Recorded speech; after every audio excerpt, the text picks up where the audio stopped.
আজ মহানবমীর অনেক শুভেচ্ছা, ভালোবাসা সবাইকে। আজ আমরা যাচ্ছি ভেলোর থেকে তিরুপতি। তো প্রথমেই আমি ধন্যবাদ জানাই তাদেরকে যারা আমার এই চ্যানেলটিকে সাবস্ক্রাইব করেছেন এবং উৎসাহ যোগাচ্ছেন আমাকে আরও নতুন করে ভিডিও দিতে। এর আগে আমি আপনাদেরকে প্রথমে দিয়েছিলাম উত্তরাখণ্ডের একটি ভিডিও, যেখানে মানাব গ্রাম থেকে কীভাবে আপনারা যেতে পারবেন বসুধারা ফলসে, তার ডেসক্রিপশন দেওয়া ছিল, একটা ছোট্ট জার্নি দেওয়া ছিল। আর তারপরে আমি এই ভিডিওটা দিচ্ছি এই জন্যেই কারণ আজকে আমরা তিরুপতিতে যাচ্ছি, কিন্তু এরপরে আস্তে আস্তে উত্তরাখণ্ড সিরিজের আরও কিছু ভিডিও আপনাদের সামনে তুলে ধরবো। তিরুপতি আর তিরুমালা দুটো জায়গা আছে, আমরা ভুলিয়ে ফেলি। তিরুপতি হচ্ছে নিচে, মানে পাহাড়ের নিচে, এবং তিরুমালা বা বালাজি যেখানে অবস্থান করেন সেটা হচ্ছে তিরুমালা। ঠিক আছে, এই ব্যাপারে আরও কি তিরুপতি তিরুমালায় কী কী দেখবেন, তিরুপতিতে কী কী দেখবেন, এই সমস্ত কিছু আপনাদের সাথে আমি তুলে ধরবো আস্তে আস্তে। তো চলুন আমরা আমাদের যে গন্তব্য তিরুপতি আজকে, তো তিরুপতির উদ্দেশ্যে যাই। আমরা এখন আছি, আপনাদেরকে দেখাতে চাই ভেলোরের নিউ বাস স্ট্যান্ডে। এটা ভেলোর, মানে যারা সিএমসি থেকে আসেন ডাক্তার দেখাতে বা নারায়ণীতে, সেখান থেকে খুব হলে 3 কিলোমিটারের ডিস্টেন্স। আর এখানে আপনারা সব জায়গাকার গাড়ি মোটামুটি পেয়ে যাবেন এই নিউ বাস স্ট্যান্ড থেকে। বিশেষত চেন্নাই, তিরুপতি, তিরুমালা এইসবের গাড়িগুলো এখান থেকে ছাড়ে একটু দূরের।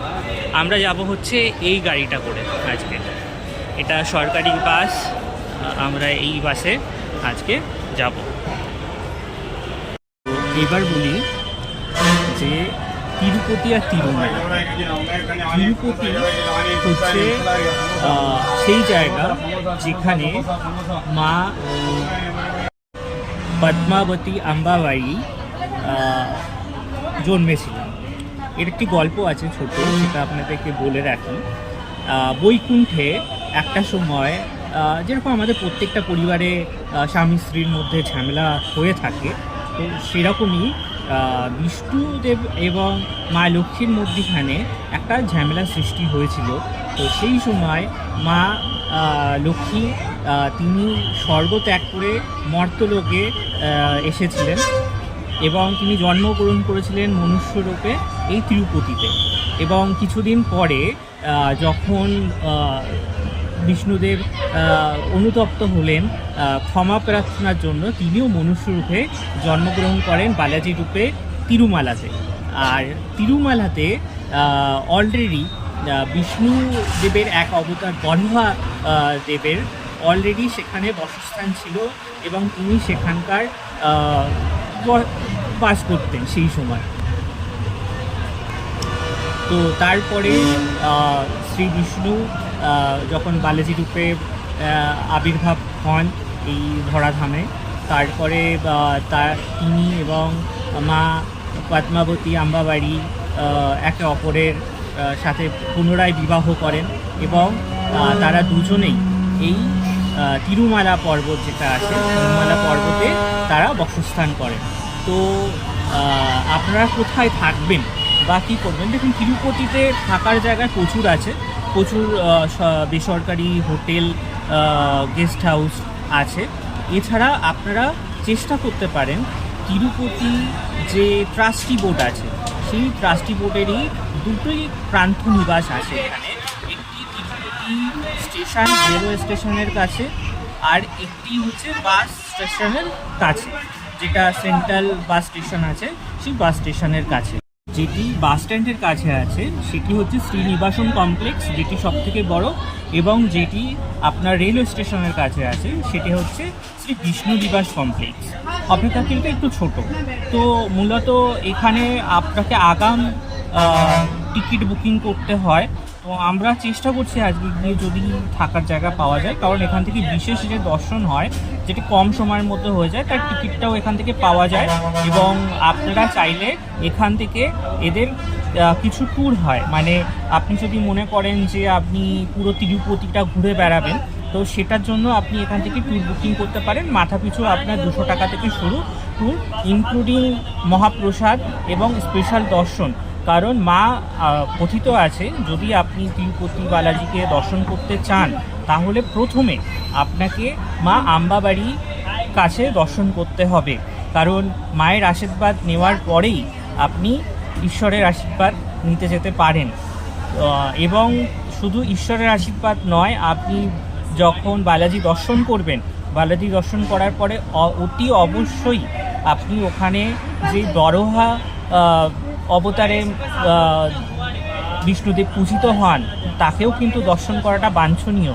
কারণ যখন আপনাদেরকে এর আগে যেটা বললাম যে বরাহদেব অলরেডি সেই তিরুমালা পর্বতে প্রথম থেকেই তার বসবাস ছিল, তো যখন মা আম্বাবাড়ির সাথে বালাজির বিবাহ হয়, তারাও যখন ওখানে থাকতে শুরু করেন, তখন বরাহদেবকে তার সিকিউরিটি গার্ড বলতে পারেন বা তার রক্ষাকর্তা বলতে পারেন, সেই হিসাবে বিষ্ণুদেব তাকে মানিয়ে নেন এবং তাকে বলেন যে তুমি আমার সাথে পূজিত হবে, আমি যখন মানে পুজো পাবে, আমার যখন পুজো হবে তারপরে অতি অবশ্যই তোমার সাথে দর্শন করা উচিত।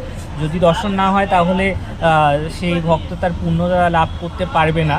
তো এরকমই মান্যতা আছে। এছাড়া আরও অনেক কিছু দেখার জায়গা আছে। আমি যেটুখানি আমি পড়াশুনো করে জানতে পারলাম সেটা হচ্ছে যে তিরুমালা পর্বতে 6টি স্থানীয় দেখার জিনিস আছে, যেটা ওখান থেকে লোকাল ট্যাক্সি বা বাসে করে আপনারা ওখানে ঘুরতে পারেন।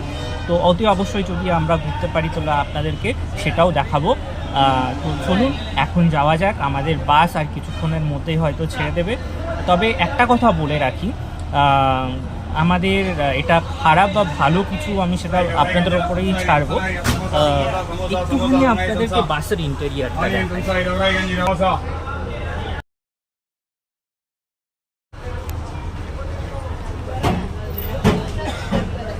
মোটামুটি খুবই সাজানো গোছানো, আমাদের বাস ভর্তি হয়ে গেছে, ঠিক আছে। আর বাসের সিট এবং পরিচ্ছন্নতার দিক থেকে কিছু বলতে হবে না। বাস এখন ছেড়ে দিল এই নিউ বাস স্ট্যান্ড থেকে। আমরা মোটামুটি এখান থেকে পৌঁছাতে 2.5 থেকে 3 ঘন্টার মতন সময় লাগবে।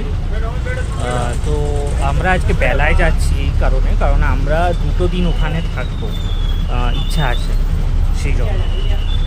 না হলে আপনারা চেষ্টা করবেন যত সকালবেলা আপনারা পৌঁছাতে পারেন ততটা ভালো, কারণ সকালে গেলে একটু ওয়েদারটাও ভালো থাকে এবং আপনারা শান্তি মতনভাবে সব কিছু করতে পারেন। এই যে আমার হাতে আপনি টিকিটটি দেখছেন, এই টিকিটটি আমাদের 3 জনের পড়েছে 450 টাকা, মাথা পিছু প্রায় 150 টাকা করে। আর এখান থেকে ভেলোর থেকে তিরুপতি টোটাল ডিস্টেন্স প্রায় 110 কিলোমিটারের মতন। সেই হিসাবে টিকিট ঠিকই আছে। আর আপনি চাইলে অনলাইনেও টিকিট কাটতে পারেন ইউপিআই মাধ্যমে।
এই যে পাহাড়গুলো দেখছেন সামনে, এই পাহাড়ের উপরেই তিরুমালা তিরুপতি অবস্থিত। আমি চেষ্টা করছি আপনাদেরকে একটু জুম করে যদি কিছু দেখাতে পারি তার জন্য। আর এই যে দু সাইডে বাড়িগুলো দেখছেন, ফ্ল্যাটগুলো, এগুলো সবগুলোই হচ্ছে হোটেল। তো আপনাদের থাকার জন্য কোনো অসুবিধা হবে না এখানে। এই যে সামনে আপনারা পাহাড়টা দেখছেন, এই পাহাড়ের ওপরেই তিরুপতি তিরুমালা অবস্থিত। কালকে আমরা এই পাহাড়ের ওপরেই উঠব। দাঁড়ান, আপনাদেরকে একটু জুম করে দেখানোর চেষ্টা করি। দেখুন, সাদা রঙের একটি গেট আপনারা হয়তো দেখতে পাচ্ছেন, হয়তো আমার ক্যামেরায় অতটা আসছে না। ওটাই হচ্ছে তিরুপতি তিরুমালার মেন গেট। আর এই যে সামনে বিল্ডিংটা দেখতে পাচ্ছেন, মাথায় গম্বুজ, এটা হচ্ছে শ্রীনিবাসন কমপ্লেক্স।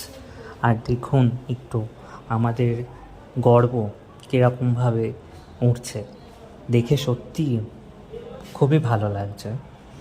আমরা বাঁদিকে র্যাম্প ধরে নিচে নেমে যাব, কারণ র্যাম্প ধরে নিচে নামলেই হচ্ছে বাস স্ট্যান্ড, এবং সোজা চলে গেলে তিরুপতি তিরুমালার যে চেকিং পোস্ট, সেই চেকিং পোস্ট।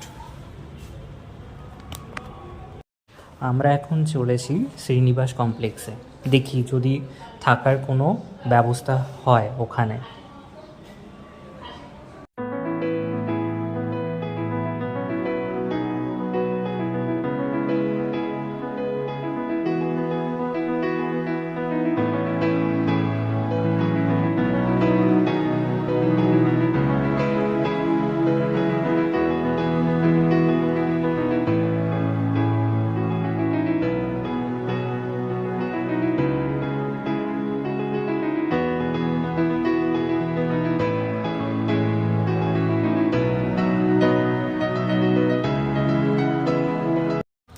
এই যে মেন গেটটা দেখতে পাচ্ছেন ডান দিকে, এই গেটটা দিয়ে আমাদেরকে ঢুকতে হবে। এইটি শ্রীনিবাস আবাসনের মেন গেট। সামনে একটু এগিয়ে গেলে আপনারা দেখতে পাবেন দুটি সিঁড়ি উঠে গেছে উপরের দিকে, এবং একটি নিচে রাস্তা ঢুকে গেছে। এই রাস্তাটা দিয়ে আপনাদেরকে ভেতরে ঢুকতে হবে। আপনারা যদি ফ্রিতে অন্নভোগ নিতে চান বা এখানে ফ্রিতে লাগেজ আপনাদের কাউন্টারে রাখতে চান, সেটা রাখতে পারেন, কিন্তু খুব লিমিটেড স্পেস আছে। তো সেটা আপনার ভাগ্যের উপরে নির্ভর করছে যে কতটা পাবেন। আমরা আর পাইনি। আর নিচেই আছে আপনাদের রুম, যদি আপনারা অ্যাডভান্স বুকিং করে আসেন, সেই রুম আপনারা এখান থেকে অ্যালটমেন্ট পাবেন, আপনাদের নিচে কাউন্টারে সেটা যোগাযোগ করতে হবে। এছাড়া অন্ধ্রপ্রদেশ ট্যুরিজমের এখানে একটি কাউন্টার আছে, যে কাউন্টার থেকে আপনারা লোকাল সাইট সিইং করবার জন্য টিকিট বুক করতে পারেন। আর এই দেখুন কতটা লাইন, শুধু এইটুখানি লাইন না, আমাদের পেছনেও আছে, আমাদের সামনেও আছে। প্রচুর লোক এখানে। আর খুবই সুন্দর ব্যবস্থাপনা, অসুবিধা কিছুই না। যদি পারেন একটু তাড়াতাড়ি আসবেন, তাহলে একটু তাড়াতাড়ি হয়ে যাওয়ার চান্স থাকবে। আপনারা আশেপাশেটাও ঘুরতে পারবেন যদি আপনারা মার্কেট এক্সপ্লোর করতে চান বা কিছু। আর এর মধ্যিখানে কিন্তু আপনারা যতক্ষণ এখানে থাকবেন, আপনাদেরকে ফ্রিতে দুধ অফার করা হবে। তো আপনারা যদি চান সেটা নিতে পারেন, আমরা নিয়েছিলাম। আর আরেকটি জিনিস আমার বলার আছে, সেটা হচ্ছে যে লাইনটা কিন্তু অনেকটা দূর, মানে অনেকটা যেতে হবে লাইনটা দিয়ে, কিন্তু ভয় পাবেন না, আপনারা নিশ্চয়ই টিকিট পাবেন। এই যে যেরকম পাক খাচ্ছে সবাই, এরকম অনেক পাক খেতে হবে। মোটামুটি এর মধ্যেই আমরা 8-10টা পাক খেয়ে নিয়েছি এখানটাই শুধু, আরও অন্য জায়গায় আলাদা, আর বাইরেও আলাদা। অবশেষে আমরা পেয়ে গেলাম স্লট সর্বদর্শন জন্য। সকাল 11টার থেকে আমরা চেয়েছিলাম, সেটা পেয়েছি। তো দেখুন এখনও কত লাইন আছে। হ্যাঁ, বেশি অপেক্ষা আপনাদের করতে হবে না এখানে। মোটামুটি যদি আপনারা যদি মোটামুটি ওই 12টা 12:30 নাগাদ চলে আসতে পারেন এখানে এই কমপ্লেক্সের মধ্যে, তাহলে আপনারা সাথে সাথেই পেয়ে যাবেন। 4:30 থেকে টোকেন দেওয়া শুরু হয়ে থাকে, তো 4:30-র মধ্যেই আপনারা টোকেন পেয়ে যাবেন। আমরা এখানে বিভিন্ন স্লটের জন্য টিকিট দেওয়া হয়। রাত্রি 2টো থেকে শুরু হয়, 2টো, 3টে, 4টে, 5টা, 6টা, 7টা, তারপরে হচ্ছে 11টা, আর তারপরে হচ্ছে 12টা, 2টো এবং 3টে শেষ। তো এটাই হচ্ছে স্লট। আপনারা চেষ্টা করবেন যদি স্লট বুকিং আপনারা না পেয়ে থাকেন, 3 মাস আগে থেকেই দেওয়া হয়, ওটা 300 টাকার বিনিময়। তো ওটা যদি আপনারা না করে থাকেন, আপনারা এখানে এসেও আপনারা সর্বদর্শন টোকেন নিতে পারেন, গ্রহণ করতে পারেন, অসুবিধা হবে না। তো আজকে এই পর্যন্তই ভিডিওটা আমরা শেষ করছি। কালকে যখন আমরা বালাজির দর্শনে যাব তখন নিশ্চয়ই আপনাদেরকে সেই ট্যুরটাও দেখাবো। আর তারপরে যদি সময় থাকে তাহলে যে সাইট সিনসগুলো আছে সেগুলো করব, আপনাদেরকে দেখাবো সেইগুলো। আর সবথেকে ভালো হয় যদি আপনারা হাওড়া থেকে ডাইরেক্ট আসেন, এখানে তিরুপতি রেল স্টেশনও আছে, এখানেও আপনারা চলে আসতে পারেন। স্টেশনের পাশে শ্রীনিবাস কমপ্লেক্স আছে, সেখান থেকেও এই সর্বদর্শনের টোকেন দেওয়া হয়ে থাকে, তবে সেটা লিমিটেড। এখানেও লিমিটেড, এখানে প্রায় আপনার মোটামুটি আমি যেটা দেখলাম সেটা 15 থেকে 20 হাজারের মতন দর্শন টিকিট প্রত্যেক দিন বিলি করা হয়ে থাকে। স্লট অনুযায়ী 2000, 2500 এরকম হয়তো স্লটে ভাগ করা থাকে সমস্ত কিছু। তো আপনারা ওখান থেকেও কালেক্ট করে নিতে পারেন এসে, বা এই বিষ্ণু নিবাস কমপ্লেক্স যেটা আছে সেখানেও এসে আপনারা এই সর্বদর্শন টিকিট গ্রহণ করতে পারেন। আর যত তাড়াতাড়ি আসবেন তত তাড়াতাড়ি টোকেনটা পাবেন। তবে মোটামুটি আমি যেটুকুনি দেখলাম তাতে 20,000-এর মতন মানুষ এখানে প্রত্যেক দিন, বা তার বেশি হয়তো আছে, কিন্তু মোটামুটি 15 থেকে 20,000 মানুষই টিকিটটা পাবেন সর্বদর্শনের জন্য। আর চেষ্টা করবেন যে টাইমে আপনারা স্লটটা পাবেন সেই স্লটের থেকে অন্তত 2 ঘন্টা আগে আপনারা পৌঁছাতে পারেন ওখানে।